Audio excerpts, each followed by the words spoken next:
서성민 연구원이 이제 애널리스트로 데뷔하신 지가 얼마 되지 않은. 네. 그렇죠. 근데 요즘에 쓴 그 챗 GPT 관련된 리포트가 지금 여의도에서 엄청 화제입니다. 네. 지금 챗 GPT 관련 뭐 투자 아이디어도 그렇고 이번에는 이 챗 GPT로 활용한 어떻게 보면 퀀트 분석과 투자 아이디어 이렇게도 이어갈 수 있는 거죠. 네, 맞습니다. 그러니까 쉽게 말하면 그러니까 저는 단순하게 그렇게 생각을 했거든요. 네. AI한테 네. 시장을 이기려면 네. 어떤 종목 사야 돼? 네. 어떤 게 지금 장땡이야? 네. 이렇게 물어보면 답이 나올까? 네. 근데 그렇게 단순한 리포트는 아니겠죠? 그죠. 사실 그런 형태의 AI가 사실 어떻게 보면 대중이 할 수 있는 흔한 착각이라고 볼 수 있죠. 흔한 착각? 네. AI는 이제 예. 사실 인간과 같이 정말 생각하는 게 AI가 궁극적으로 목표하는 바는 맞지만 그렇게 AI가 사실상 자의적인 판단을 해서 무언가를 추천을 해주려면 그건 사실 인간의 그런 거의 자의적인 약간 판단이 들어가는 거잖아요. 이제 네네네네네. 생각과 예. 이런 건 사실 인간 복제품이나 다름없는 거죠. 생체적인 복제품. 네네. 근데 저희가 말하는 사실 인공지능 전반에서 AI가 의미하는 것은 예. 특정 태스크에 맞게 저희가 어떤 방식으로 학습할지 어. 어떤 출력을 내보낼지를 저희가 임의로 다 미리 정해놓고 거기 맞춰서 학습시키는 과정을 의미합니다. 그래서 정말 저희가 궁극적으로 목표하는 건 인간과 같은 기계가 맞지만 엄밀히 말하면 AI는 저희가 원하는 방향으로 학습을 빠르게 해줄 수 있는 네. 인간의 이제 모델링을 도와주는 그런 도구라고 보시면 되겠습니다. 가장 간단한 형태의 이런 도구를 보자면 예를 들어 선형 회귀 같은 분석을 볼 수 있겠죠. 통계적인 분석. 네, 통계 분석. 이런 것도 역시 특정 데이터에 저희가 선형 회귀를 통해 모델을 맞추는 거잖아요. 네. 이거 모든 이제 AI는 사실 이런 선형 회귀의 연장선이라고 보시면 됩니다. 특정 선형 회귀와 같은 툴이나 알고리즘을 선정을 해서 저희가 원하는 데이터를 핏시키는, 학습시키는 그런 과정 전반이고요. 그런 과정에서 사실 저희는 어떤 알고리즘, 선형 회귀 같은 알고리즘을 쓸지 저희가 임의로 정해주는 거잖아요. 네. 그리고 어떻게 최적화를 시킬지도 저희가 구체적으로 룰을 정해주는 거고요. 네, 그래서 사실상 AI가 자의적인 판단을 하기보다는 많은 데이터를 빠르게 학습할 수 있게 도와주는 툴을 AI로 이해하시면 좋을 것 같습니다. 자꾸 제가 선형 회귀 말씀드리는데 자꾸 이제 수학 시간 떠오르게 해서 죄송하지만 약간 이게 그 네. 선형 회귀 아까 그거를 저렇게 설명을 해야겠다. 네. 그게 그거 아니에요. 이렇게 표본 집단지 점처럼 네. 찍혀 있을 때 어디로 그어서 구분을 할 건지. 네, 맞습니다. 자, 그러면은 선형 회귀. 네. 그 선형 회귀라는 게 말이 조금 어렵기는 한데 네네. 조금 설명을 좀 해주세요. 예를 들어볼게요. 제가 네. 저희가 퀀트니까 제가 퀀트 예시로 들어보겠습니다. 네. 저희가 예를 들어 삼성전자의 주가의 수익률과 저희가 예측하고 싶은 건 삼성전자의 이제 주가잖아요. 그렇죠. 근데 그걸 분석할 땐 보통 수익률을 씁니다. 그래서 네. 저희가 원하는 Y를 네. 삼성의 예. 수익률, 네. 예를 들어 데일리에서 일간 수익률로 해봅시다. 네. 그리고 저희가 원하는 게 이 수익률을 예측하기 위해서 어떤 변수를 쓸까를 이제 고려를 해야 되는데 네. 이 X를 그냥 간단하게 환율로 해보겠습니다. 네. 뭐 예를 들어 환율, 환율 말고 좀 더 직관적으로 시장으로 해봅시다. 시장. 예. 코스피 수익률. 네. 이렇게 하면은 이제 Y랑 X를 네. 수익률을 이제 점을 찍어보면 네. 이런 형태로 나타나거든요. 네. 이 예를 들어 이런 수익률을 네. 예를 들어 예를 들어 18년에서 네. 20년까지의 네. 데이터를 통해서 이렇게 모아서 이렇게 표현한다고 칩시다. 네. 제가 아까 말씀드린 것처럼 회귀직선은 네. 이거를 가장 잘 표현하는 회귀직선을 그리는 거예요. 어떤 선 하나를 긋는 네, 거죠. 선 하나를 그려서 이거를 자 이렇게 잘 그어 놓으면요. 네. 예를 들어 저희가 이렇게 긋는 것을 아까 말씀드린 것처럼 이 회귀직선과 이 점들 간의 차이를 최소화시키는 방향으로 이 총합을 이렇게 회귀직선을 요리조리 왔다 갔다 하는 거예요. 이렇게 해서 일단 핏 시키는 거죠. 그러니까 그게 일종의 어떤 모델링을 만들어 놓고 과거에 이런 조건에서는 이러이런 조건을 갖는 종목들이 좋았으니 앞으로도 이러지 않을까라고 짜놓고 그걸 막 알고리즘 매매로 하는 네. 예, 그런 프로그래밍? 네. 그렇죠. 그래서 막 고빈도 매매도 하고 막 이런 것들이 있었는데 네. 그건 말 그대로 이제 사람이 어떤 룰을 정해놓고 했던 거고 맞아요. 네. 그러면 이제 챗 GPT로 대변이 되는 네. AI 시대는 우리가 어떻게 대응을 해야 하는지를 생각을 해야 될 텐데 일단 하나둘씩 좀 나아가 볼게요. 네, 알겠습니다. 우선은 아직도 모르시는 분들을 위해서 챗 GPT가 뭔지 네. 먼저 좀 간단하게 좀 설명 부탁드릴게요. 일단 챗 GPT를 간략하게 한 문장으로 말씀을 드리면 네. 자연어 처리 딥러닝 모델로 볼 수가 있죠.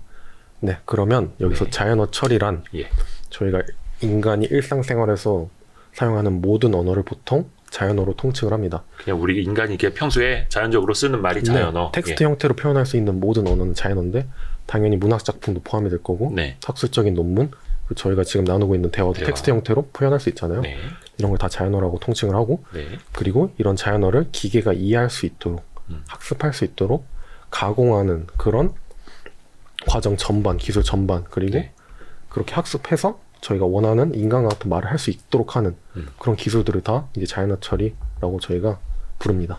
네, 그래서 사실상 이제 GPT는 이런 자연어 처리, 즉 자연어를 이해할 수 있도록 도와주는 그런 알고리즘들을 활용한 딥러닝 모델로 볼 수 있죠. 요게 이제 네. 근데 이제 챗 GPT는 기존에 이제 딥러닝 위주로 했던 알파고라든지 그런 거랑 뭐가 다르냐. 네. 약간 그 차이점도 좀 있더라고요. 네네.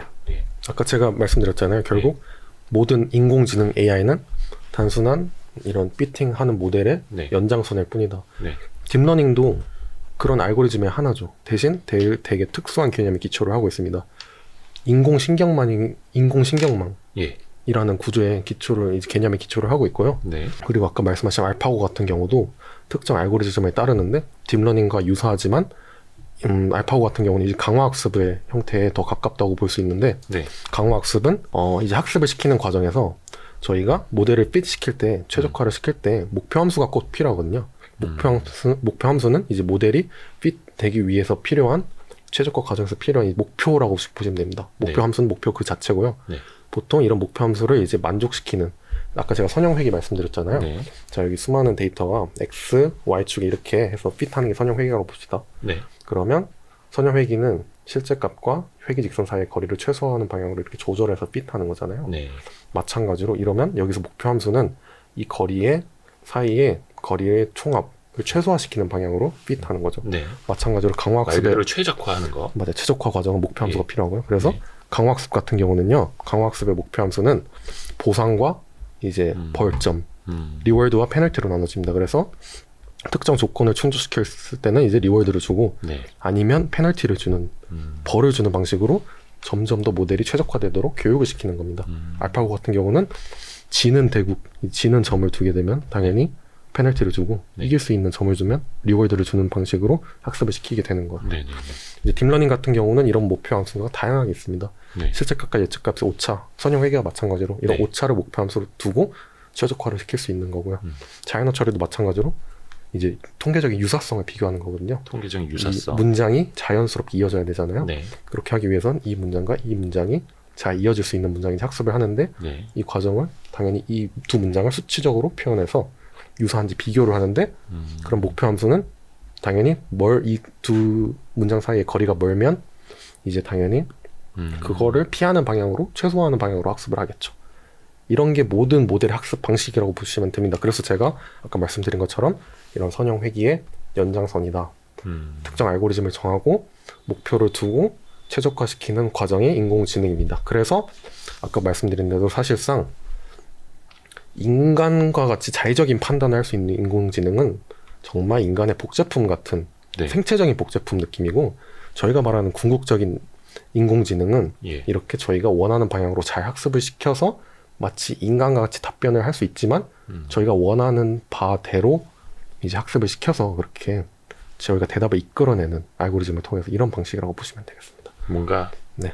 끄집어내는. 맞아요. 저희가 원하는 대로죠. 그래서 저희가 궁극적으로 원하는 인공지능을 저희가 AGI라고 부릅니다. 저희가 인공지능은 AI잖아요. 네. Artificial Intelligence. 근데 저희가 궁극적으로 목표로 하는 인공지능은 범용 인공지능, Artificial General Intelligence, 줄여서 AGI 이렇게 표현을 하는데요. 범용 맞습니다. 인공지능. 그게 정말 AI에서 궁극적으로 목표로 하는 인공지능이고요. 예. GPT가 최근에 화제가 된 이유는 이게 범용 인공지능은 결국 인간과 같은 네. 인공지능이거든요. 정말 인간 수준의 태스크를 어느 일정 부분 해결할 수 있는 그런 인공지능인데 GPT가 이제 화제가 된 이유는 GPT가 이런 범용 인공지능 AGI의 정의에 좀 근접해졌다 이런 평가가 나왔기 때문이겠죠. 범용 인공지능 그리고 그걸 또 문장으로 만들고 이걸 문장으로 자기가 답변을 하는 것까지 맞다 틀리다 이런 수많은 과정을 거쳐서 네. 가장 자연스럽게 답변을 할 수 있는 챗봇이 된 거고 네. 제가 약간 이해가 안 가서 그런데 네. 이게 머신러닝하고 딥러닝하고 이게 다른 거예요? 아, 제가 그 부분 바로 설명드릴게요. 여기서 이제 인공신경망이라는 네. 개념도 우리가 좀 알아야 되는 거잖아요. 네, 맞습니다. 예. 그럼 인공지능의 개념 어렵지 않다. 네. 제가 이렇게 어려운데. 되게 쉽게 설명드릴게요. 네네네. 아까 말씀드린 대로 현실적으로 인공지능은 네. 지금 저희가 원하는 뭐 아톰이나 저희가 뭐 그 드래곤볼에 나오는 인조인간 있잖아요. 네. 그런 수준의 인간 복제품은 사실상 인공지능에 저희가 궁극적으로 목표하는 바가 맞지만 네. 저희가 목표로 하는 AGI는 사실상 현실적으로는 저희가 원하는 태스크를 좀 더 잘 수행할 수 있게 저희가 원하는 방향으로 학습시키는 모델로 보시면 되고요. 네. 그래서 모든 인공지능은 사실상 그래서 기계학습을 통한 최적화 과정, 아까 제가 말씀드린 대로 기계가 이제 특정 알고리즘을 통해서 최적화를 거치는 그런 모든 과정 전반을 네. 인공지능이라고 통칭할 수 있습니다. 네. AI가 막 되게 특별한 개념이 아니에요, 절대. 그래서 이런 인공지능 자체는 머신러닝, 기계학습은 머신러닝으로 이제 영어로 표현하거든요. 네. 인공지능 이퀄 이제 머신러닝으로 표현할 수가 있는데 딥러닝이 이제 뭐가 특별하냐고 하냐면 사실상 제가 이제 인공지능은 머신러닝이라고 말씀드렸으니까 네. 딥러닝 또한 머신러닝의 하위 개념일 뿐이거든요. 네. 하지만 현실적으로는 모든 이제 학계에서도 포함이고요. 보통 딥러닝과 머신러닝을 구분해서 써요. 이렇게 하는 이유는 이제 딥러닝이 약간 특수한 개념에 기초를 하고 있기 때문이고 네. 인공신경망 구조, 제가 아까 말씀드린 대로 인간의 여기 인공신경망 구조를 마치 모방한 것처럼 네. 구조를 좀 모방한 것처럼 이런 알고리즘이 짜여져 있기 때문에 예. 특수한 개념에 기초를 하고 있고 실제로 성능이 예. 여타 알고리즘 대비 되게 뛰어나게 나타나서 저희가 머신러닝을 보통 딥러닝을 제외한 여타 알고리즘을 머신러닝이라고 통칭을 하고요. 네. 딥러닝은 별도로 부르는, 그래서 딥러닝이 약간 여집합 같은 개념이라고 해야 되나? 그렇게 통칭을 합니다. 그래서 머신러닝 내에는 아까 말씀드린 대로 약간 선형회귀 이런 툴도 포함이 돼 있는 거고 네.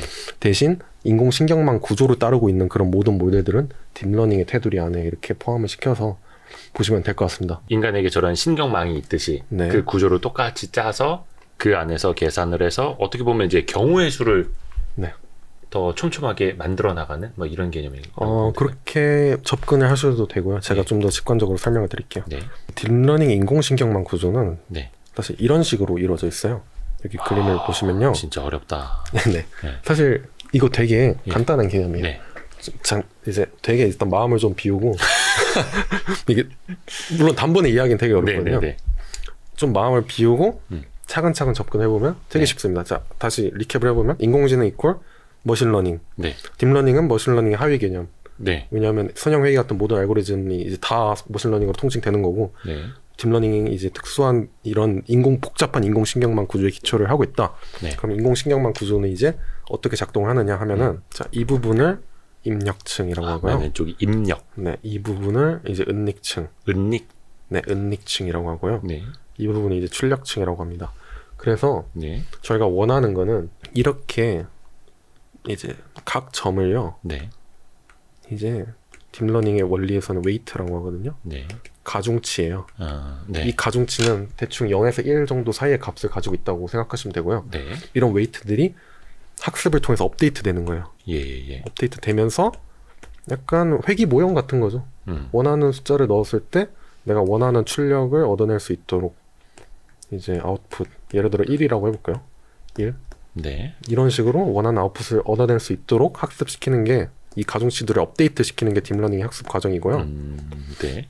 그래서 예를 들어 저희가 여기 한번 이렇게 쭉 흘려보내서 업데이트를 시켜서 0.5가 나왔어요. 네. 그러면 저희가 원하는 값은 1인데 오차가 발생했잖아요. 네. 그러면 딥러닝은 다시 이걸 흘려보냅니다. 그래서 이 오차에 대한 책임을 밑단으로 전가시키면서 네. 가중치를 다시 업데이트 시키는 거예요. 이렇게. 한 번 더 해. 네. 이런 식으로. 그래서 계속 왔다 갔다 계속 반복하는 거거든요. 네. 이게 딥러닝의 기본적인 학습 과정이라고 보시면 되겠습니다. 내가 원하는 값이 1인데 0.5까지 나오면 한 번 더 갔다 네, 와봐. 그래서 점점 이제 가까워지겠죠. 0.6, 뭐 예를 들어 0.7 0.7 이런 식으로. 이런 식으로 가까워져 1이 나올 때까지 이 0에서 1 사이 웨이트들을 업데이트 시키는 과정이라고 보시면 되겠습니다. 되게 간단하죠? 이렇게 생각하면 되게 간단합니다. 네네네. 네, 이래서 근데 이게 인공신경망이란 게 정말 인간의 생체 신호를 복제해서 움직이는 게 아니잖아요. 그런 그렇죠. 구조를. 네. 생긴 것만 유사하게 했는데 되게 성능이 좋아요. 어떻게 보면 이제 반복 학습, 반복 숙달 이거잖아요. 맞아요. 그래서 인공지능은 그 자체가 머신 러닝이라고 봐도 되는 거고, 네. 딥러닝은 그 머신 러닝 안에 있는 네. 하나의 하위 개념이라고 네. 보면 되는 거고, 그리고 이제 입력과 은닉, 출력. 네. 그러니까 입력, 그러니까 가중치를 둔 입력과 반복되는 학습, 네. 그걸 통해서 출력. 다시 또 이걸 되돌려서 입력시키고 또 네. 학습시키고 출력시키고. 네. 그걸 이게 반복하는 반복이 과정이고. 될수록 네. 우리가 원하는 값에 더 가까워질 수 있는 맞습니다. 이런 식으로. 하지만 명확히 해야 될 거는 인공지능이 딥러닝이 제가 아까 성능이 아무리 좋아도 네. 좋은 학습을 시키지 않으면 쓰레기입니다. 그 모델은. 네. 그래서 약간 딥러닝을 마법처럼 생각하지 마시고 진짜 인간의 신경망 구조를 모방한다고. 그러니까 그게- 좋은 학습이란 개념이 그러면 뭐예요? 뭐 예를 들어서 네. 좋은 내용들이 계속해서 들어가야 된다. 그러니까 뭐 빅데이터 들어가는 것 자체가 좋아야 된다. 이런 개념이 맞아요. 아니면 질 좋은 퀄리티 좋은 데이터를 잘 가공해서 넣어야 학습이 잘 되지. 네. 그냥 마법처럼 내가 원하는 그냥 모든 데이터를 다 넣는다고 해서 학습을 잘 하는 게 아닙니다. 그래서 제가 아까 인공지능은 인간 복제품이 아니다 라는 말씀 드리는 거예요. 예를 들어 뭐 7살 아이에게 정보를 알려주면은 본인이 알아서 자의적으로 생각을 해서 판단할 수 있잖아요. 네. 딥러닝 모델한테 아무 단어나 던져준다고 해서 걔는 잘 이걸 가공할 수 있는 능력이 없어요. 학습할 수 있는 능력이. 그거는 저희가 질 좋은 정보를 잘 전달해서 잘 학습할 수 있는 환경을 구축을 해줘야 네. 원하는 데이터가 나오는 거고, 당연히 챗 GPT 같은 모델 역시 질 좋은 데이터를 쓸 수 있도록 잘 가공을 해줘서 학습을 시켜서 이렇게 인간 수준의 대화를 실제로 할 수가 있는 거고요. 1750억 개가 있다는 그 파라미터. 요것도 좀 헷갈리는데 그 파라미터의 개념 좀 설명해 주세요. 네, 파라미터는 이제 사실상 뭐 손정희 소프트뱅크 회장이 이런 말 예. 많이 했잖아요. 그냥 줄기차게 해오는 말이 뭐 그 머신러닝을 통해서 딥러닝을 통해서 학습시킬 수 있는 파라미터의 개수가 인간이 실제로 가진 뉴런의 개수 이상을 이제 초월하면은 그때는 정말 인간만큼 생각할 수 있는 인공지능이 나올 수도 있다라고 하는데, 사실상 파라미터는 가장 뭐 직관적으로 접근하자면 모델이 학습할 수 있는 약간 변수 같은 거로 보시면 되겠습니다. 그래서 예를 들어 저희가 예를 들어 보는 문장의 그냥 단위를 끊어서 보자면 네. 저희가 지금까지 학습했던 패턴의 문장이 한 뭐 10만 개라고 본다면 예. 약간 파라미터 비슷하게 보시면 될 것 같습니다. 그만큼 네. 많은 패턴을 익혔기 때문에 딥러닝 모델이 더 그럴듯한 말을 할 수 있다. 약간 파라미터는 그렇게 이해하시면 될 것 같습니다. 1750억 개의 파라미터, 즉 네. 1750억 개의 변수가 얘는 준비되어 있는 애고, 네. 그게 이제 문장을 만들어내는 패턴일 수도 있는 거고, 네네. 학습량일 수도 있는 거고, 네네. 그게 많으니까 우리가 어떻게 보면 더 정교한 네. AI로 이제 만나게 되는 거고, 맞습니다. 이게 챗 GPT 버전이 지금 3라면서요? 3.5입니다. 3.5예요? GPT-3 기반의 예. 이제 거기서 이제 챗봇을 새로 만들어서 좀 보강을 해서 만든 버전이 3.5라고 보시면 됩니다. 근데 이게 나중에 되면은 이 파라미터가 지금 1750억 개에서 이제 조 단위로 네네. 간다 하더라고요. 네. 그럼 변수가 그만큼 많아지는 거예요? 맞습니다. 그러면 그거를 누가 네. 입력을 하는 거예요? 뭐 네. 어떻게 하는 거예요? 그 파라미터를 더 늘리려면은. 정확히 말하면은 네. 딥러닝 모델을 만들 때는 저희가 아까 저희가 원하는 대로 최적화를 시킨다 했잖아요. 예. 그럼 최적화를 시키는데 거기서 정할 수 있는 약간 하이퍼 파라미터라고 하는데 모수가 있습니다. 네. 그 모수 중에 하나라고 보시면 되는데요. 네. 당연히 이제 그러니까 가중치라고 생각해보세요. 직관적으로. 네. 가중치의 개수를 막 늘리면 예. 좀 더 미세하게 조정될 수 있을 것 같잖아요. 그럴 것 같죠. 그죠? 예. 근데 그렇게 단순하게 늘릴 수가 없는 거예요. 왜냐하면 기술적인 한계가 있는 거죠. 지금 그 1700억 개 정도 되잖아요. 네. 그거 학습시키는 데만 되게 오래, 한 2주 정도 걸렸잖아요. 이제 챗 GPT 같은 경우는. 그리고 비용도 되게 많이 소요가 됐고요. 2조 원이 들었다고요? 아니요. 2주 정도의 시간이 소요되고 예. 한 100억 넘는 비용이 이제 소요가 됐는데, 잠깐만요. 1750억 개의 파라미터를 학습하는데 2주가 걸린 거면은 되게 금방 된 거 아니에요? 그렇게 볼 수도 있지만 이제 네. 딥러닝 모델 개념으로 보면은 또 다른 거죠. 이제 저희가 이제 뭐 단위로 보면은 커 네. 보일 수 있지만 어기라는 게 네. 이제 저희가 말하는 그런 딥러닝 모델에 내재 있는 파라미터 개수로 보면은 그 정도까지 늘어날 수 있는 건데 예. 이게 단순히 개수를 늘렸을 때 그게 정말 곱하기 2 예를 들어 1700억 개에서 3400억 개로 늘렸다고 그게 단순히 학습 시간이 2배가 걸리는 게 아니라 이게 더 훨씬 더 오래 걸릴 수가 있는 거고요. 비용도 마찬가지로 더 많이 소요될 수 있고. 근데 이제 뭐 다음번 준비하는 거는 네. 그 정도까지 변수가 더 많이 늘어나는 것들을 그걸 목표로 하기 위해서 이제 기술적인 뒷받침도 필요하고 예. 자본력도 필요하겠죠. 네. 근데 그게 곧 되는 거예요? 뭐 어쩐 거예요? 그거는 뭐 막 수년이 더 기다려야 되는 거예요? 어떻게? 그거는 이제 BM에 따라 달리지 않았을까요? 만약에 예. 오픈AI가 실제로 챗 GPT를 통해서 이제 세일즈를 할 거 아니에요, 실제로. 네.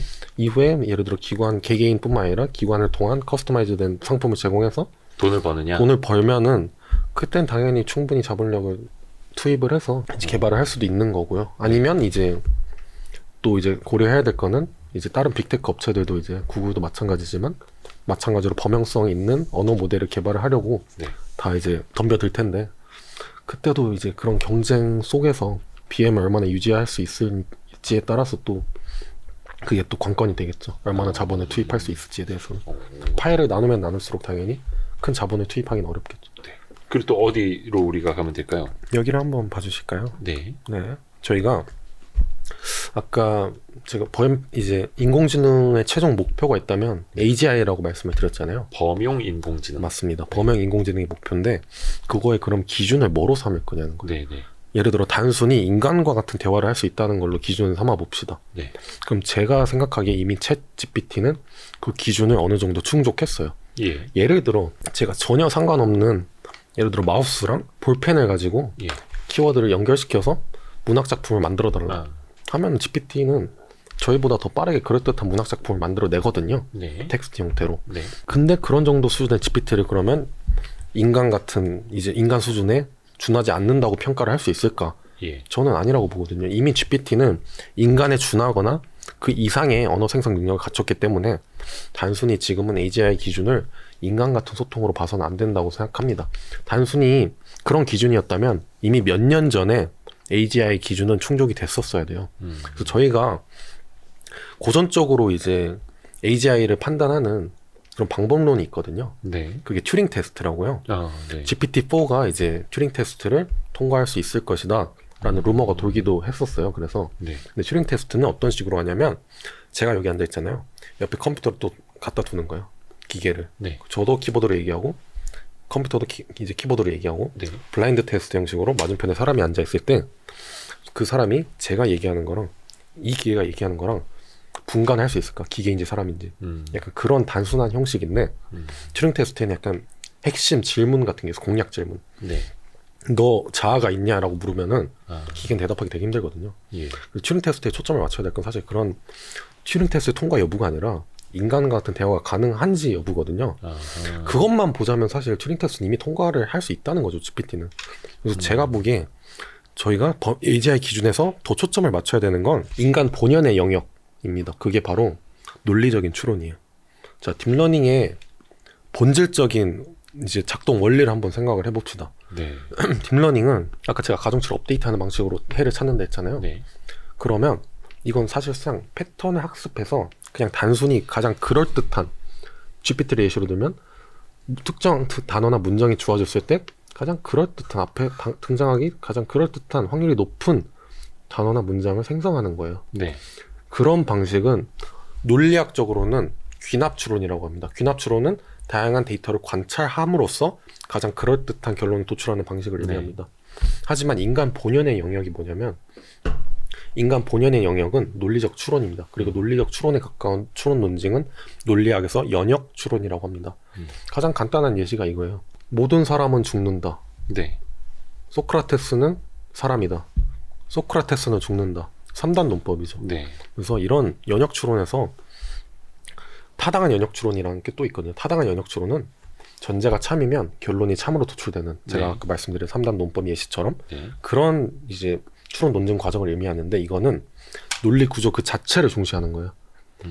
이런 논리 구조를 추론하는 능력이 딥러닝은 본질적으로 없어요. 왜냐하면 논리 구조를 파악하는 구조가 아니라 그냥 패턴을 확인해서 그럴듯한 걸 도출하는 과정이잖아요. 네. 이건 귀납 추론에 가까운 방식이고 인간 본연의 영역은 이런 논리 구조로 추론을 하는 연역 추론에 가깝다는 거예요. 네. 그래서 사실상 GPT에서 저희가 주목을 해야 될 거는 GPT가 실제로 문제를 주어졌을 때 텍스트 형태로 이런 연역 추론이 필요한 문제를 주어졌을 때 해결하는 거를 좀 보여준다는 거예요. 범용적으로 언어를 학습시켰을 뿐인데 딥러닝의 본질의 한계를 좀 더 극복했다. 그런 관점에서 GPT를 좀 더 주목할 수 있는 거고 대신 GPT는 정말 어려운 문제가 주어지면 잘 해결을 못해요. 네, 개념을 조합하는 것까지는 잘해요. 예를 들어 제가 아까 말씀드린 것처럼 볼펜과 뭐 예를 들어 마우스를 조합해서 시를 만들어봐라 이런 개념을 조합하는 건 잘하지만 특정 논리적 추론이 필요한 문제를 주어졌을 때는 이거를 정말 다 풀진 못한다는 거예요. 네, 정확하게 논리적 추론을 해서 가장 순수한 연역 추론이 있다면 그건 수학 문제거든요. 네네. 복잡한 수학 문제를 주면 GPT는 못 풀어요. 네, 거기서 한계가 나타나는 거예요. 복잡한 텍스트는 학습을 해서 그럴듯한 답변을 할 수 있지만 복잡한 문제를 주면 풀 수가 없어요. 하지만 정말 AGI로 인간을 AI가 대체를 하려면요. 네. AI가 대체해야 될 영역은 이런 인간의 본연의 영역인 논리 구조를 파악하는 능력이거든요. 네. 그래서 예를 들어 21년에 딥마인드에서 수학 문제를 증명하고 그런 문제를 해석해서 풀어내는 그런 이제 딥러닝 모델을 개발한 적이 있어요. 네. 사실 저희가 주목해야 될 건 그런 기술입니다. 그런 기술들은 인간 본연의 영역을 좀만 더 AI가 가져올 수 있도록 노력하는 과정인데 GPT는 단순히 그냥 범용적으로 언어를 많이 학습해서 네. 인간스러운 대화를 하게 되는 거예요. 이건 그렇게 큰 진보라고 볼 수는 없습니다. 아, 그래요? 대중이 생각하는 것보다. 이런 비꼬는 문장이 이제 말이 있어요. 예. Electricity is a new AI라고. 네. 전기가 새로운 인공지능이다. 아. 단순히 빅데이터를 많이 학습해서 AI를 만든 그런 이제 학습시키는 과정인데 많은 빅데이터를 학습한다고 해서 인간의 이제 능력을 본연의 능력, 논리적인 추론 능력을 대체할 수 있는 게 아니거든요. 이런 관점에서 한번 생각해 보시면 GPT는 가능성도 뚜렷하지만 한계도 되게 뚜렷하다. 이렇게 보시면 될 것 같습니다. 네. 가능성은 당연히 이미 가지고 있는 자체 본연의 언어 생성 능력만 해도 이미 많은 직업군을 실제로 대체할 수가 있어요. 네. 하지만 정말 어떠한 개념을 조합할 수 있는지 여부 그리고 개념을 조합할 뿐만 아니라 이 개념 자체가 이제 참인지 거짓인지 이런 여부를 판단하는 거 그런 역할들은 다 결국 이 사람에게 남아 있을 수밖에 없다는 거죠. 네, 빅데이터를 학습하더라도 잘못된 데이터를 학습할 수도 있는 거고요. 이미 GPT가 잘못된 답을 내놓는 걸 많이 보지 않습니까? 네. 이거는 좀 더 순수한 추론 영역에 들어가면 이런 형상은 더 만연하게 나타나요. 예를 들어 제가 더 복잡한 예를 들어 퀀트 전략을 짜고 싶은데 네. GPT한테 주문을 하면은 되게 맞지 않는 개념을 이리저리 끌어와서 만든다든지 이런 식으로 하기 때문에 퀀트 전략 만드는 거는 다른 과학 이런 분야에 비해 훨씬 간단한 일입니다. 그럼에도 불구하고 이제 퀀트 전략에서 이렇게 오류가 발생하는 거는 결국에 이게 범용성을 가진 언어 모델이라고 해도 저희가 원하는 건 각 분야에서 네. 문제를 풀 수 있는 능력을 갖추는 거잖아요. 네. 그런 문제를 이제 풀 수 있는 능력이 되게 미약하다는 거예요. 각 분야에 대해서는. 그래서 GPT는 보통 GPT식으로 학습을 시켜서 벤치마크로 많이 씁니다. 벤치마크로 쓴다는 것은 네. GPT식으로 학습시켰더니 예를 들어 정답률이 4%예요. 특정 일에서. 네. 근데 내가 따로 특정 태스크에 맞춰서 AI 모델을 학습시켰더니 정답률이 예를 들어 60%까지 올라갔다. 이런 식으로 벤치마크로 많이 쓰는 게 GPT입니다. 네. 그래서 이번에 오픈AI가 되게 어떻게 보면 시기를 잘 잡은 것 같아요. 시기요? 네, 여러 빅테크에서 이제 언어 생성 모델, 대형 언어 생성 모델을 발표를 하려고 좀 어느 정도 다들 좀 어떻게 보면 시기를 좀 보고 있었거든요. 네. 각을 재고 있었는데 오픈 AI는 그 판단을 좀 빨리 한 거죠. 2주 만에 결정을 내리고 2주 만에 이제 학습을 해서 바로 내놓은 거라고 볼 수 있겠는데 대중이 근데 너무 놀란 거예요. 사실 이런 이제 GPT 같은 모델은 이미 버전이 있었잖아요. 지금 3까지 나왔고 3.5까지 나왔는데 네. 이전 버전에 다 이미 오픈소스로 풀려서 개발자들은 다 볼 수 있었어요. 어느 정도 성능이 충분히 보인다는 걸 다 확인할 수 있었는데 대중은 몰랐잖아요. 이거는 웹페이지로 이렇게 모델을 쉽게 대중이 다 쓸 수 있게끔 네. 풀어놓으니까 당연히 놀랄 수밖에 없는 거죠. 네. 벌써 AI가 이렇게 내 자리를 대체할 수 있을 정도로 성능이 발전했단 말이야? 네. 라고 당연히 느낄 수밖에 없는 거고, 시장의 반응은 당연히 뜨거울 수밖에 없는 거죠. 네. 근데 사실상 한계는 어느 정도 명확하다. 가능성도 뚜렷하지만 한계도 명확한 게 맞습니다. 네. 그러면 챗 GPT가 버전 뭐 2.0, 3.0에서 3.5까지 왔는데 그 사이에 그럼 달라진 거는 아까 파라미터 그 변수의 어떤 수도 있는 거고 네. 어떤 이거를 이제 결국은 채팅이니까 네. 언어로서 얘가 말해주는 그 능력인데 네네. 그것 또한 정교해졌다. 이렇게 진화됐다. 이렇게 표현하면 되는 거예요. 맞습니다. 오픈 AI 같은 경우는 사람 좀 더 아까 제가 강화학습 개념 말씀드렸잖아요. 네. 강화학습의 목표 함수는 리워드, 이제 페널티다. 보상이랑 벌점이다. 네.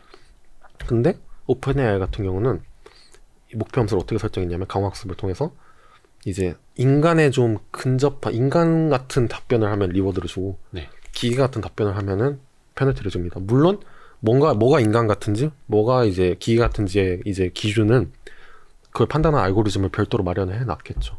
이런 식으로 별도의 추가적인 학습을 거쳤기 때문에 오픈AI 이제 GPT 같은 경우는 조금 더 자연스러운 대화를 할 수 있다.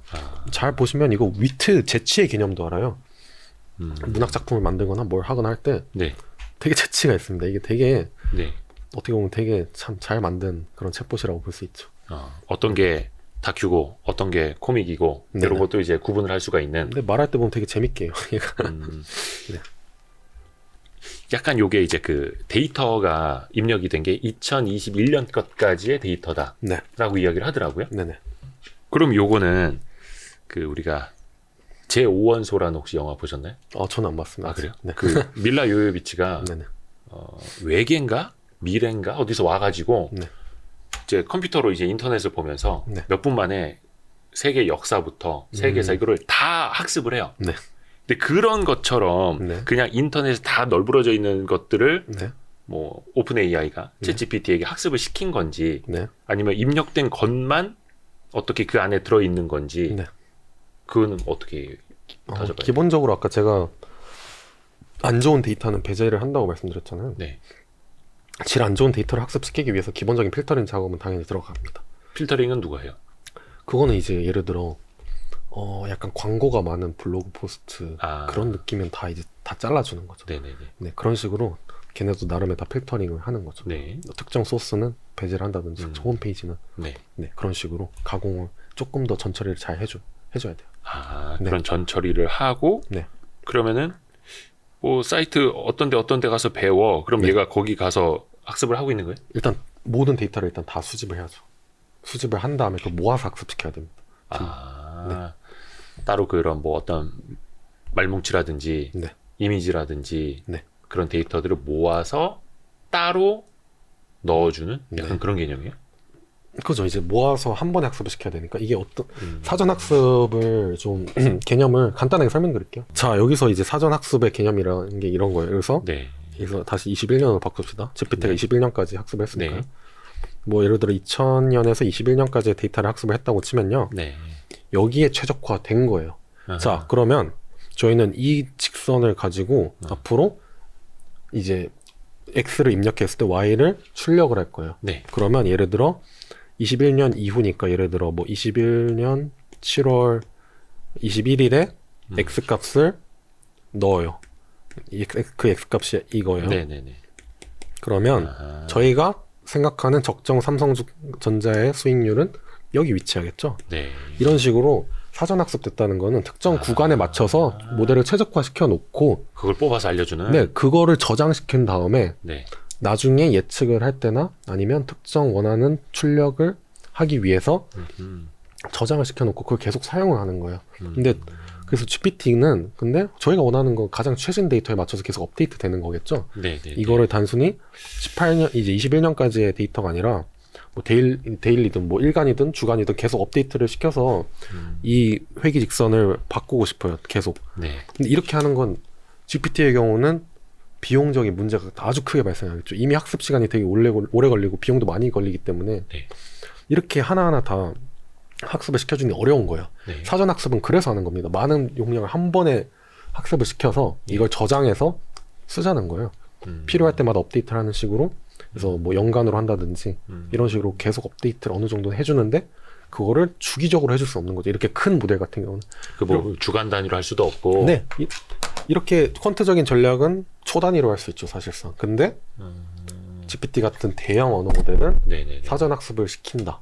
근데 굳이 이거를 사전 학습으로 선형 회귀로 비유를 하자면 이렇게 특정 구간에 맞춰서 그린 다음에 이 직선을 앞으로 21년 이후에 적정 삼성전자 수익률을 구하기 위해서 사용한다. 이렇게 보시면 될 것 같습니다. 네. 그 부분은 그럼 추론이 되는 거예요? 21년 이후. 그거는 21년 이후요. 네네네. 추론- 그러면 이제 아. 그것도 결국은 네네. 예를 들어서 뭐 네. 21년까지 학습을 했다. 네. 22년, 23년, 24년, 25년 어떻게 될지 네. 지금 상황이 이런데 알려줘. 그러면 그냥 과거 거를 끌어와서 그죠. 과거에 이러했으니 네. 이렇게 될 것 같습니다. 이런 식으로 하는. 맞아요. 그래서 아까 제가 말씀드린 거와 마찬가지로 결국에는 이제 정확한 해를 구하는 과정이 아니에요. 이제 모든 AI는 네. 그냥 과거의 기준으로 이렇게 학습을 쫙 시켜놓고 음. 과거에는 이랬으니까 다음에는 이럴 것이다 할 때 좀 유용한 툴로 활용을 하는 거죠. 그 최신 데이터 이제 업데이트라는 거 말씀해 주셨는데 우리가 뭐 그냥 네. 기업들이 내놓은 앱 같은 거는 뭐 한 달에 한 번도 업데이트 할 수 있고 하기는 한데 네네. 이거는 이제 그게 어렵다는 거잖아요. 원체 방대하니까. 네, 그거를 이제 뒷받침해주기 위해서는 기술적으로 반도체의 이제 발전이 좀 많이 필요하죠. 지금은 처리 속도도 필요하고. 네, 처리 속도가 GPU라는 이제 병렬 예. 현상 이제 기법 엔비디아의 그 예. GPU 모델을 활용하는데 거기도 이제 한계에 부딪힌 거죠. 그럼 앞으로는 더 진보된 이제 칩이 필요한 거고 네. 그런 과정에서는 결국엔 반도체 수요는 계속 증가할 것이다. 라고 보시면 되겠습니다. 이게 GPT는 한계가 명확하잖아요. 한계가 명확하다는 것은 한계를 뚫을 수 있는 어느 정도의 기술적 뒷받침이 반드시 필요하다는 것이고 네. 이런 관점에서는 반도체 수요는 증가할 수밖에 없습니다. 네. 근데 그 최신 데이터 업데이트 이거는 이제 네. 어떻게 보면 이제 인위적으로 업데이트를 해줘야 되는 거고 그게 이제 상당히 오래 걸린다라는 것과 이해가 되는데 네. 우리가 그 채팅을 통해서 네. 내가 얘를 좀 학습시켜 보겠다. 네. 너 지금부터 내 말 잘 들어. 네. 잘 기억해. 딴 사람이 이거 똑같은 거 물어보면 대답해 줘야 돼. 네네. 라고 제가 한 열흘 전에 네. Y스트릿이 뭐야 물어봤거든요. 네네. 모르더라고. 근데 오늘 네. 다시 들어가서 Y스트릿이 뭐야 그러니까 답변을 했어요. 근데 그게 제가 한 열흘 전에 썼던 그 내용을 네. 그대로 그냥 영어로 번역해서 보여준 거더라고요. 네네. 그럼 그게 학습이 된 겁니까? 혹시 그 질문란을 같은 질문란에 하셨나요? 다른 질문란에 하셨나요? 그러니까 제가 아까 썼던 그 화면을 좀 네. 떠왔는데 네. 같은 채팅 창에 쓴 거였네요. 네. 처음엔 제가 Y스트릿을 몰랐는데 네. 제가 알려주니까. 맞습니다. 네. 이게 그러니까 이게 GPT의 예. 장점이 커스터마이저거든요. 네. 저희가 했던 대화를 지금 이 챗 안에서는 기억을 해서 이어줘요. 대화를. 근데 예를 들어 저기 옆에 여기 뉴챗이란 게 있잖아요. 네. 뉴챗으로 새로 들어가면 이 네. 대화의 맥락은 다 사라집니다. 그래서 제가 예를 들어 새로운 챗을 만들어서 여기서 논문을 작성해요. GPT로. 네. 그럼 이 GPT는 이 논문 내의 내용을 이해해서 예를 들어 인터뷰를 할 수도 있어요. 예. 근데 새로운 챗에 들어가면 안 됩니다. 대화의 맥락은 거기서 끊기는 거예요. 그래서 이거는 사실상 아까 제가 말씀드린 대로 사전학습 모델이다. 네. 근데 그게 네. 왜 안 되는 걸까요? 예를 들어서 이제 구글이 한다라는 건 네. 자기네 순간적으로 이제 다 검색을 통해서 그걸 또 언어로 조합을 해서 하는 것도 하겠다 막 이런 네. 거잖아요. 네. 그러면 이제 오픈AI가 하는 이런 챗 GPT 방식은 사전 학습이고 네. 그게 이제 GPT가 뭐야? 프리트레인드? 네. 예. 맞습니다. 그거잖아요. 그 사전 학습을 했다라는 네. 거. 그럼 얘는 그러면은 활발하게 현재 진행형으로 학습하면서 대화는 안 되는 거예요? 네. 그렇게 하기는 좀 현실적으로 어렵죠. 음. 네. 그리고 구글이 뭐 그렇게 한다는 것도 결국엔 똑같은 거예요. 사전 학습을 시켜놓고 네. 거기서 좀 텍스트를 긁어오는 과정을 그냥 그렇게 하겠다라는 거지. 네. 거기서 뭐 이게 긁어와서 그걸 또 새롭게 학습시킨다 이런 개념은 아닙니다. 아. 네. 이게 되게 미묘해서 헷갈리실 수 있어요. 그러니까 아니 뭐 하다못해 인터넷 네. 뭐 저기 위키백과나 이런 데도 다 네. 새로운 집단 지성을 올려놓는데 근데 얘는 그게 안 된다. 그죠. 네. 그래서 사전 학습을 통한 인공지능 채팅 맞아. 요 정도로 우리가 정의를 내리는 게 좋겠네요. 맞아. 그냥 간단하게 그냥 기계예요. 예를 들어 뭐 이 뭐 드래곤볼의 인조인간 뭐 3호라고 치면은 얘는 2000년에서 2015년까지의 정보밖에 몰라. 네네. 이거예요, 그냥. 얘는 그러면 모든 대답을 그 기준으로 하는 거죠. 그리고 이제 딥러닝 과정에서 저희가 또 아까 말씀드린 최적화 과정에서 제가 하이퍼 파라미터, 좀 어려운 용어인데 그냥 모델을 최적화시키기 위해 사람이 임의로 정하는 변수라고 보시면 돼요. 네. 이 변수를 수정을 하면 네. 사실상 모델은 다시 학습시켜야 되거든요. 예. 그래서 사전학습 모델은 그래서 비용을 계속 지출할 수밖에 없는 구조이기 때문에 예. 한번 만들 때 좀 잘 만들어야 되고, 그리고 이 비용을 감소시키기 위해서는 기술적인 발전이 좀 뒷받침돼야 된다. 네, 이렇게 말씀드릴 수 있을 것 같습니다. 그러면 뭐 이제 4.0이 되면 뭐 네. 파라미터 그 변수 값이 1조 개를 넘어갈 거다 하는데 아마 그거는 루머일 겁니다. 루머야? 네. 그러면 몇 개나 되려나? 뭐 아무튼 그거는 네네.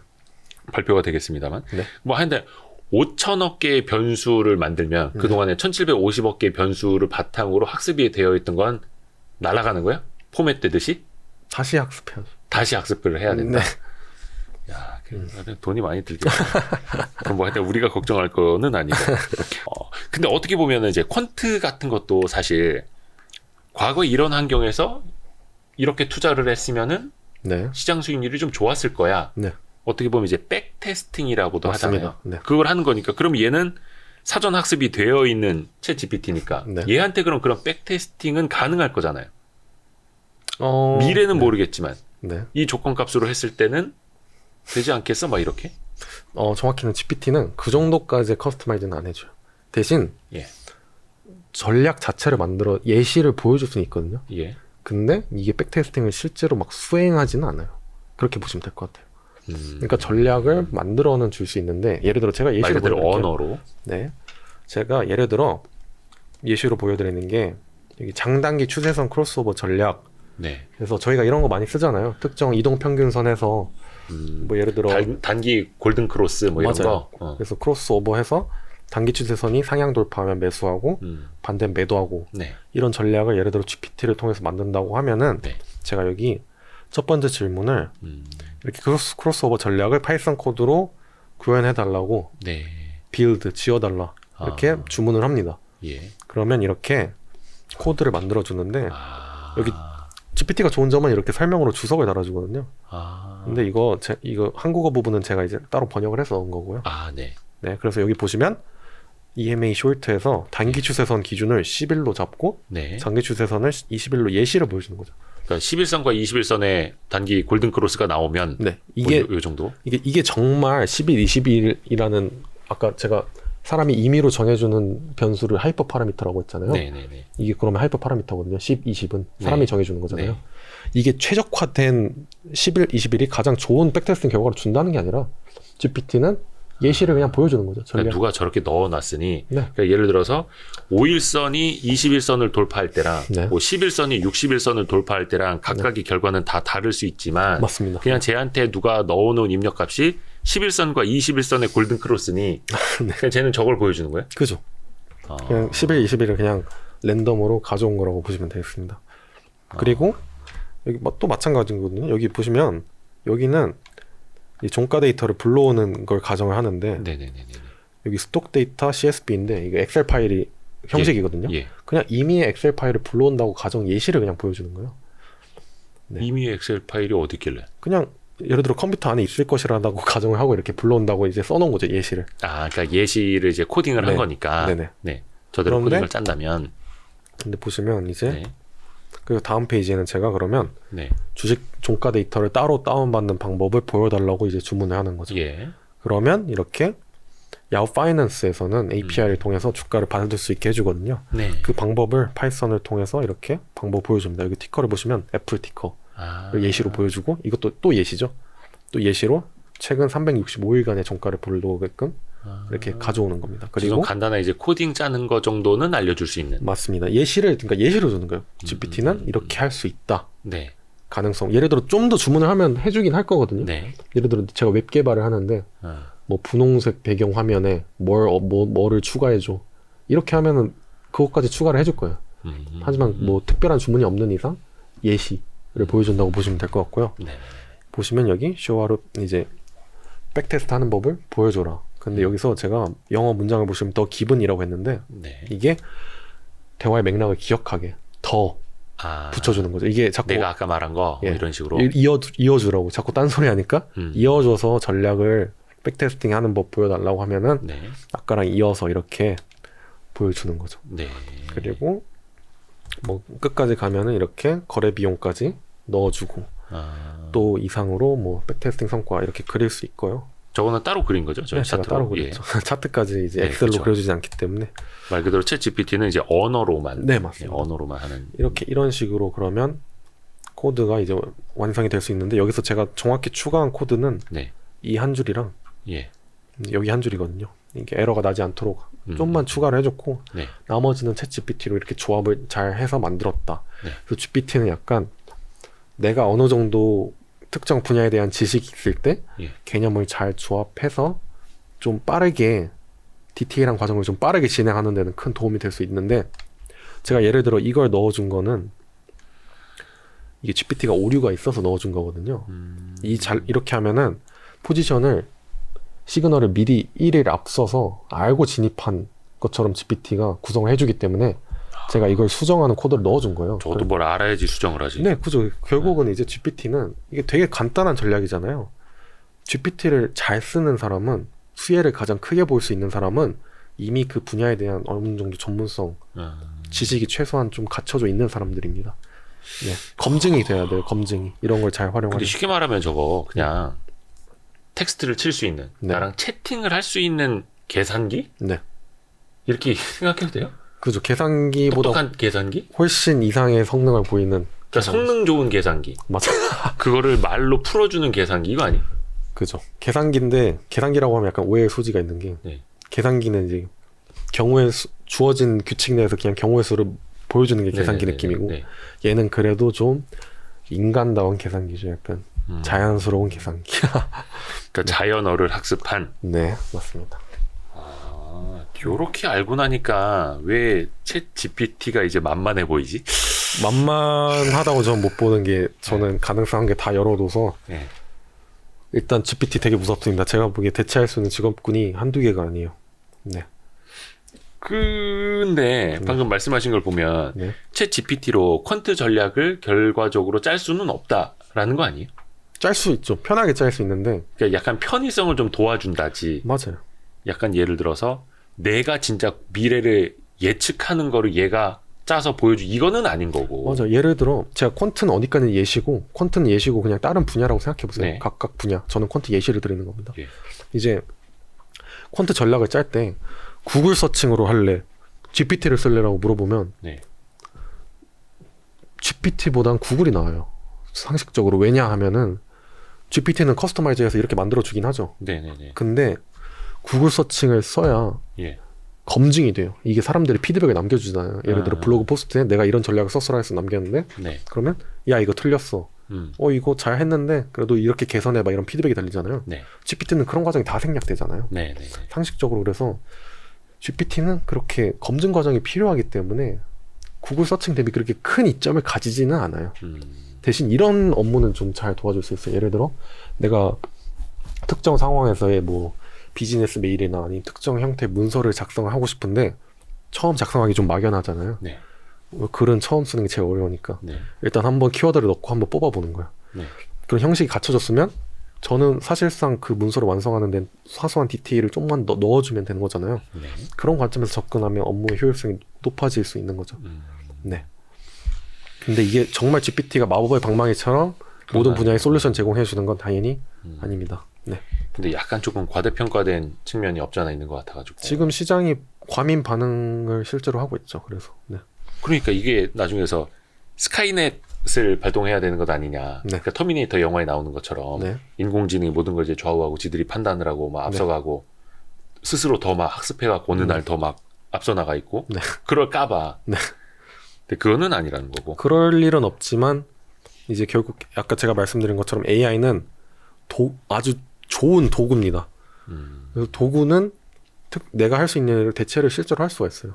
그런 점에선 각 분야에 따른 AI가 발달할수록 대체될 수 있는 직업군은 많아지지만 궁극적으로 AI가 인간 수준의 사고 능력을 갖추기보다는 그냥 인간의 생체 신호를 모방한 복제품으로 줄기세포로 새로운 인간을 만드는 게 그게 훨씬 빠를 겁니다. 네.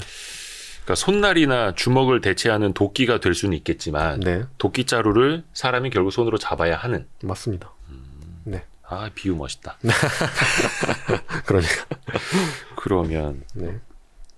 이 뒷부분은 그럼 우리가 또 뭐 봐야 될 게 네. 어떤 게 있을까요? 아마 이게 뭐 결론은 결국에 예. 제가 이렇게 써놨는데 예. 또 마찬가지 맥락입니다. 네. 그러면 분석자가 결국 인공지능보다 더 똑똑해야 한다는 거죠. 결론적으로 아까 제가 그 인간 본연의 영역으로 논리학에서 연역추론 예시를 드렸잖아요. 네, 네, 네. 근데 아까 제가 타당한 연역추론은 전제가 참일 때 결론이 참으로 도출될 수밖에 없고 네. 반대로 전제가 거짓이면 결론은 거짓으로 도출될 수밖에 없는 논증 과정이라서 논리 구조 그 자체를 중시한다라고 말씀을 드렸는데, 근데 사실상 그러면 이 전제 1이 네. 참이 아니라 거짓이면 결론은 거짓으로 도출되잖아요. 네. 그래서 연역추론에서는 타당한 연역추론 이상의 추론 논증을 요구하는데 그게 건전한 연역추론입니다. 그거는 전제가 다 참인 것을 또 전제로 두고 있어요. 그래서 그러면 if A then B라는 간단한 이제 만약에 A라면 B다라는 이런 간단한 전제에서 if A then B라는 이 논리 구조가 맞은지는 또 검증을 해야 되고요. 네. 그리고 A와 B라는 개념 그 자체가 참인지 거짓인지 그리고 조합할 수 있는지 여부는 결국에 인간의 몫으로 남아있을 수밖에 없어요. 그래서 유발 하라리 이제 호모사피엔스. 네, 호모사피엔스 유발 하라리가 네. 결국엔 AI가 발달을 해서 생체학적 알고리즘까지 발전을 하면서 인간을 대체할 수 있을 것이다. 특히 이제 상위 직업군 오히려 저희가 생각하는 건 보통 하위 직업군이잖아요. 네. 유발 하라리는 상위 직업군을 대체할 수 있을 것이다라고 하는 건데 이건 약간 망상이죠. 인문학자의 좀 과격한 표현일 수도 있지만 하라리 그 들으면 또 이제 화내시겠네요.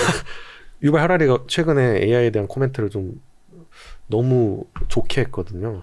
네, 근데 그 정도는 아니라는 겁니다. 이게 그 에세이를 그러니까 본인 책을 읽고 에세이를 되게 잘 썼다 이건데 네네네. 그런 건 되게 잘할 수 있어요, 딥러닝. 근데 이 책을 읽고 독후감 써봐 그러면 기가 막히게 잘 쓴다는 거죠. 그죠. 그래서 실제로 학생들이 이제 독후감 같은 거 많이 맡기는 건데. 그 미국의 어떤 학교는 학생들이 그걸로 숙제 냈다가 다 0점 처리됐다 그러죠. 그죠. 근데 유발 하라리의 그 인사이트를 담은 새로운 책을 내봐라라고 그건 절대 안 된다는 거죠. 독후감을 잘 만들어줄 수 있는데. 짜집기 해서. 네. 아까 새로운 책을 만들려면 여러 개념을 그럴듯하게 잘 조합을 해야 되잖아요. 아까 이 전제를 잘 마련해서 적절한 논리 구조를 통해서 결론을 도출해야 되는데 빅데이터를 학습시킨 거는 사실상 학습을 시킬 때 이게 참인지 거짓인 전제인지를 구분을 잘 못해요. 예를 들어 논문을 보더라도 아무리 이게 특정 뭐 학술지에 등재가 됐다고 해도 논문을 결국에 이걸 쓸 수 있는 논문인지 아닌지는 분석자가 결정해야 되거든요. 근데 여기서 네. 요게 이제 허성민 연구원의 그 네. 리포트 자료에 있는 내용은 아닌데 네. 공부 많이 해오신 것 같아서 좀 여쭤보면 이제 챗 GPT는 말 그대로 네. 채팅하는 애고 네. 다른 AI 그 업체들이 많다 하더라고요. 미술, 그림을 대신 그려주는 거 네. 아니면 음악을 만들어주는 거 네네. 어마어마하게 이제 범위가 많다 하더라고요. 맞아요. 그리고 과거에는 야 그래도 뭔가 창의성이 있는 거, 창조적인 거는 AI가 못 따라오고 예술적인 거는 사람의 영역으로 남아있을 거야 하는데 이제 그걸 네. 다 흉내를 내는 거잖아요. 맞아요. 그러면 그거는 네. 창조예요? 아니에요. 창의성이에요? 아니에요. 이거는 되게 선문답일 수도 있는데 네. 일단은 창조죠. 왜냐하면 뭐 만들어내니까 일단 기본적으로 모든 창조가 이 기존의 개념에 기초하지 않은 건 하나도 없지 않을까요? 그죠? 뭐 세상 아래 그 하늘 아래 새로운 건 네. 없다 이러면서 근데 일단은 뭐 조합을 해서 네. 만들어줬자 네. 만들었어. 네. 근데 창조에서 중요한 거는 저희의 기쁨이잖아요.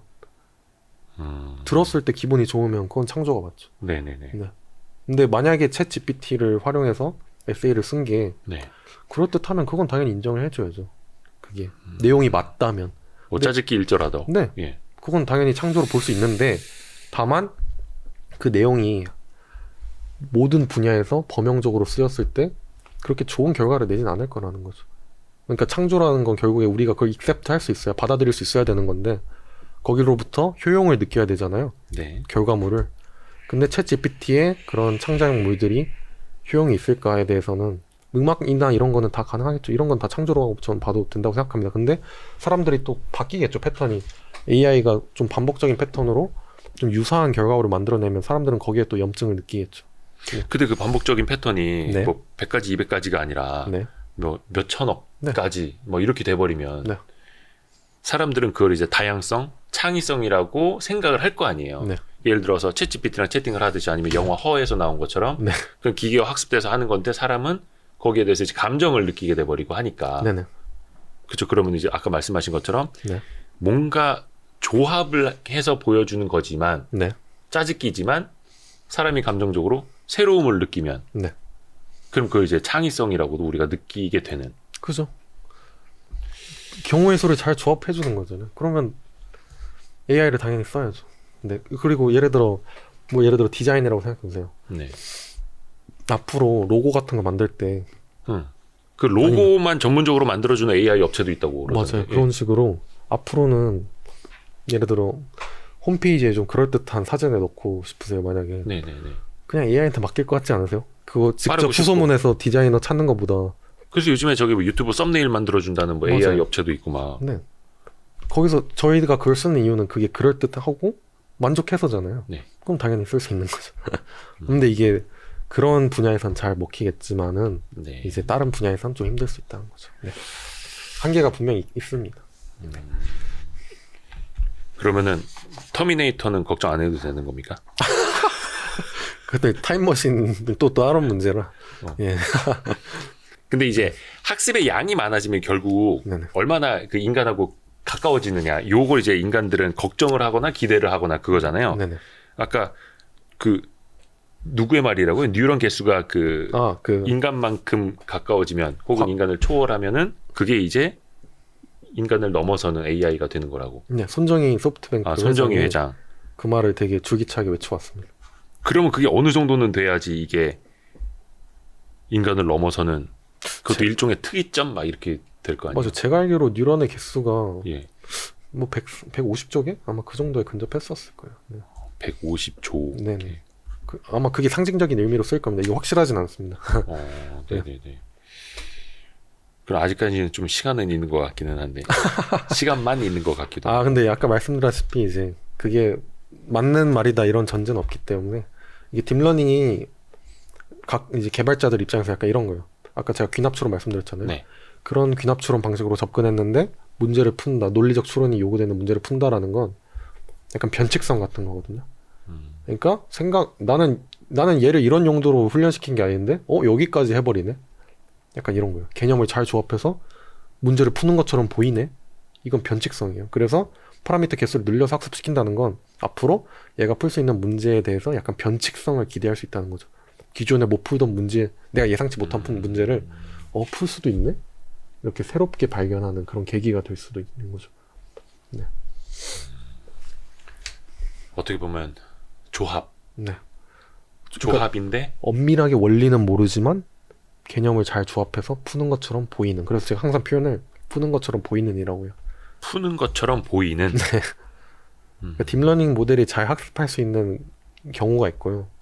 이렇게 언어를 통해서 텍스트를 이해해서 문제를 논리적 추론이 필요한 문제를 푸는다. 이거는 그렇게 보이는 거죠. 네. 딥러닝이 잘 풀 수 있는 거는 그 뭐 예를 들어 이런 거죠. 이미지 분석을 통해서 얘가 개인지 고양인지 네. 이런 거를 잘 구분을 할 수는 있겠죠. 그렇죠. 근데 이렇게 아까 말씀드린 것처럼 단순히 이렇게 패턴으로 많은 패턴을 봐서 개와 고양이 사진의 수많은 패턴을 봐서 확인하는 작업이 아니라 수학 문제를 푸듯이 논리적인 추론이 필요한 영역은 딥러닝이 접근하기 되게 까다로운 분야라는 것. 근데 이제 구글 딥마인드 같은 경우는 그런 걸 좀 시도를 하죠.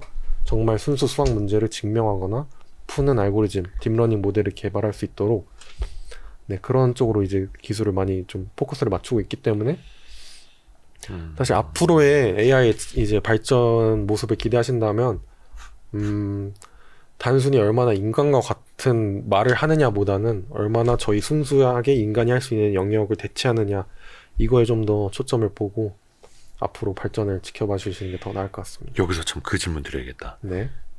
아마 2월 8일 그 미국 시간으로 네. 구글이 BART 네. 그게 뭐 시인이라는 뜻이라면서요. 네. 그걸 이제 시연을 했는데 네. 제임스 망원경에 대해서 뭐 이렇게 9살 아이에게 설명해 줄 수 있는 걸 좀 얘기해 줘봐 했는데 틀린 답을 해서 개망신을 당하고 막 주가도 7% 빠졌나? 아, 맞아. 네, 급락을 했는데 네. 근데 이제 그거 보고 사람들이 에이 아직 구글이 오픈 AI 못 따라간다고 막 하는데 네. 근데 나중에 딥러닝을 통해서 하는 거는 구글의 딥마인드가 훨씬 더 무서운 거 아닙니까? 그리고 학습의 속도나 자율성 이런 측면에서 보면 그죠. 제 GPT는 되게 급하게 나왔어요. 아까 말씀드렸듯이 이미 GPT-3라는 건 이미 개발이 돼 있었고 예. 그 기반으로 좀 더 조정을 해서 학습을 시키고 만 나온 게 3.5고 물론 자연스럽게 대답할 수 있도록 학습시킨 건 맞는데 네. 그렇게 복잡한 논리를 요구하는 그런 알고리즘은 아니라는 거죠. 학습 과정이. 근데 딥마인드는 그렇게 특정 태스크에 특화된 아주 복잡한 문제를 풀기 위해서는 개발자의 창의성이 되게 많이 요구되거든요. 접근 네. 방식에 대한 그런 창의성이 많이 요구가 되기 때문에 네. 그런 개발자의 앞으로 이제 개발자의 능력이 좀 더 돋보이는 건 사실상 그런 특정 태스크에 대해서 아주 복잡한 문제를 해결할 수 있는 AI를 개발하는 그런 기술들 그런 거에 더 집중할 필요가 있습니다. 네. 근데 구글 그 좀 웃기죠 사실. 그런 사소한 실수로 주가가 하락한다는 게 얼마나 시장이 지금 AI에 대한 좀 과민 반응, 테마에 대한 과민 반응을 하는 건지 알 수 있죠. 그것 때문에 우리나라 AI 관련주도 막 폭락을 했고 중국의 AI 관련주도 다 폭락을 막 이랬대요. 네. 자, 아무튼 이제 사람들이 여기 집중을 하고 있는 건데 요거 한 번만 더 부탁을 드려볼게요. 솔직히 저도 잘 이제 이해가 안 가서 네. 그러면 오픈 AI의 챗 GPT 방식과 구글의 딥마인드 방식 이제 바드라고 하는 거 그 가장 큰 어떤 방식의 차이를 조금 쉽게 좀 설명해 줄 수 있을까요? 방식 동일합니다. 그 GPT가 허망해지는데 질문한 그 사람. 트랜스포머잖아요. 트랜스포머가 구글에서 이제 논문을 이제 발표한 이제 알고리즘이고 네. 사실상 지금 트랜스포머가 딥러닝 그 모델 중에서 자연의 처리 알고리즘으로 애초에 개발이 됐거든요. 트랜스포머는. 네. 트랜스포머는 트랜스포머는 챗 GPT의 T 트랜스포머. 네, 맞아요. 예. 그게 성능이 너무 좋아요. 그래서 지금 웬만한 자연의 처리 알고리즘은 다 트랜스포머를 쓸 수밖에 없어요. 근데 그 트랜스포머를 네. 구글에서 논문으로 발표했던 거예요? 네. 그거를 그러면 오픈 AI가 가져다가 쓴 거고 네, 그런 원리를 거기다 차용해서 쓴 거죠. 네. 마이크로소프트가 투자를 한 거고 네. 그래서 구글과 경쟁하고 있는 거고 네. 그런 거죠. 네. 그 결국에 모든 개발자들은 지금 트랜스포머 알고리즘을 다 써요. 어차피. 근데 그건 이제 오픈 소스로 해서 말 그대로 근데 구글이 발표했고 GPT도 마찬가지로 GPT-3 학습시키고 오픈소스로 공개했거든요. 근데 오픈 AI가 네. 이게 약간 비영리 집단으로 시작한 거라면서요. 맞아요. 어떤 뭐 AI가 진짜 뭐 인류를 뭐라든 좀 선하게 네. 좀 그 영향을 좀 줄 네. 수 있도록. 네. 물론 이제 그 자회사 통해서는 이제 영리 활동을 좀 한다고는 하는데 물론 이제 개발비가 네. 필요할 테니까. 요게 그래서 마이크로소프트와 구글의 어떤 AI 대전, 네. 개발 네. 전쟁, 개발 경쟁으로 보는 게 그래서 사람들이 이제 투자 관점에서는 막 그렇게 덮보는 것 같아. 맞아요. 근데 앞으로 주도권을 어디가 잡을지는 예상이 전혀 안 갑니다. 네. 사실 그건 내부의 엔지니어도 절대 모르죠. 사실 아까 말씀드렸다시피 혁신은 계단식으로 나왔는데 네네. 이 계단을 뚫을 혁신을 어느 쪽이 먼저 만들지는 예측이 좀 힘들죠. 자기들도 몰라요. 일단 기술적 반도체적인 그런 기술적인 발전도 따로 이루어지고 있고, 네. 네. 그것도 투자의 방향성에 따라 또 결과물도 다 다를 거고, 또 이제 결국엔 빅테크라고 하더라도 얼마나 그 이니셔티브가 중요한지도 좀 관건이잖아요. 네. 의지를 가지고 투자를 하고 모든 사람들이 협력해서 이제 결과물을 도출해야 되는 건데 이니셔티브가 더 잘 갖춰진 팀이 더 좋은 결과를 또 금방 만들어낼 수 있겠죠. 네. 네이버도 그런 관점에서는 되게 열심히 하고 있죠. 팀을 꾸리고 하이퍼클로버 같은 이제 챗봇 형식으로 또 개발을 하고 있고요. 근데 이제 그거는 얼마 전에 그 네이버도 그 얘기를 했어요. 네. 검색 기반의 챗 AI를 네.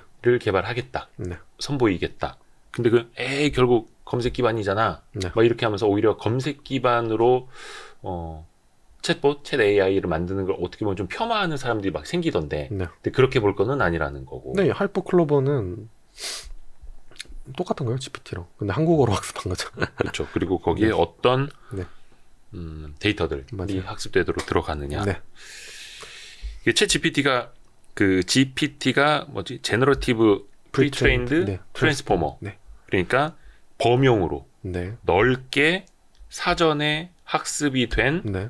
트랜스포머는 말 그대로 이거를 언어로 네. 얘가 표현해 줄 수 있는. 네, 딥러닝 모델의 일종. 가장 좋은 성능을 보이는 딥러닝 모델 알고리즘의 이름. 트랜스포머.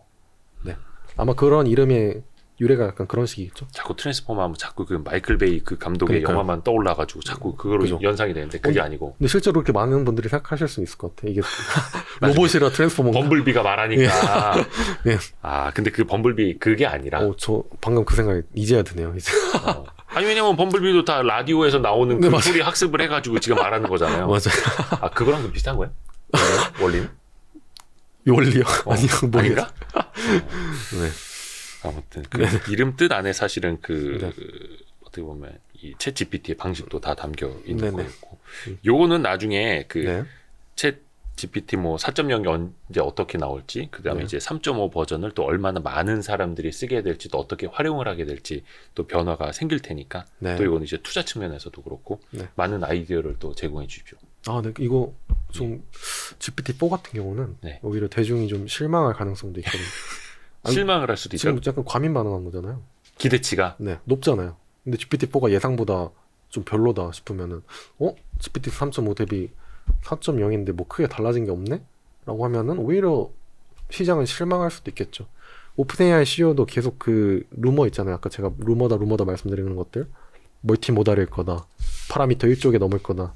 이런 루머들 자꾸 퍼뜨리지 말라고 그 CEO가 자꾸 좀 너무 앞서가지 말라고. 네, 억누르고 있거든요. 이게 시장의 반응이 너무 핫해서 그런 점을 의식하고 있을 거예요. 이게 지금 내가 보여준 퍼포먼스 대비 시장이 너무 자꾸 반응을 해버리니까 네. 좀 억눌러야죠. 그래야 실망 안 하죠. 네. 알겠습니다. 나중에 또 이거 달라지는 것도 계속해서 좀 업데이트를 부탁드리겠고요. 우리 네. 유진투자증권의 허성민 연구원이었습니다. 고맙습니다. 네. 아이고 감사합니다. 감사합니다.